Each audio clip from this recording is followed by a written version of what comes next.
Welcome back to the Summer Rain channel. Today we're going to make cold process soap the no heat method. So you want to start by taking all of your hard oils and putting them into the pan. What we're going to do is we're going to add the hot lye water to the hard oils. We're going to allow the heat from the lye water to melt these. So we're doing it this way instead of heating our hard oils on the stove. I know when I did it that way, I was running back and forth between the lye water and my oils trying to get them close enough in temperature, and it was just a big mess for me.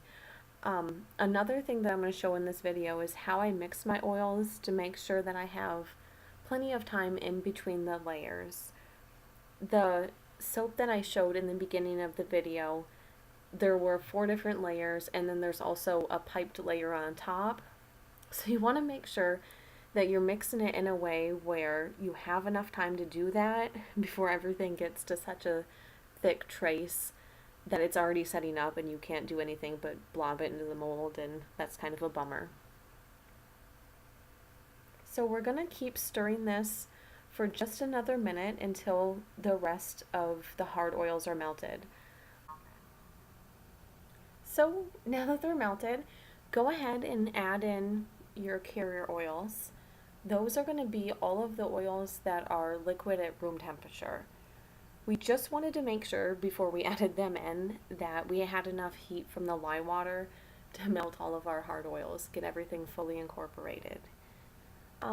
If you'd like, leave some comments below. Let me know what other types of things you want to know about cold process soap. If you want to know my recipe, or how much I use for each layer, or how to do the piping on top, let me know. Give me some ideas for future videos. Okay, so I went ahead, I mixed that for maybe 5 minutes. Don't worry, you're not going to mix it too long. It's going to take a really long time to get that to go to trace by hand. So what I'm going to do now is weigh out my first layer of soap. I'm going to take the mixture of soap that I have, weigh out what I need, and then you just go ahead, you set the rest off to the side. You're going to have a long time to work with the different layers of soap before they set up on you.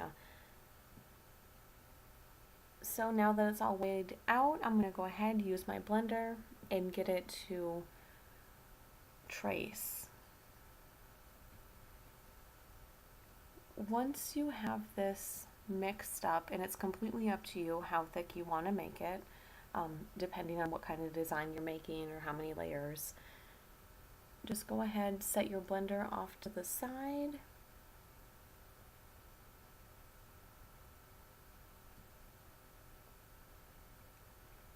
Now we're going to go ahead and add our color.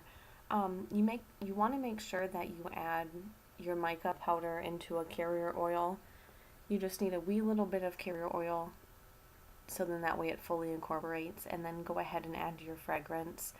Another benefit of mixing this way is if your fragrance is one that acts badly, I would rather have it happen on a small section of soap than on the entire thing.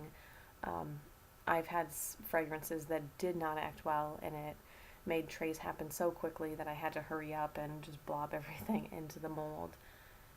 Once you have everything in there, go ahead, give it one more mix. I think I'm going to mix this one a little bit thicker, probably to a medium trace, because it is the bottom layer, and I want to make sure that I have enough time for that to set up before I put all of the other layers on top.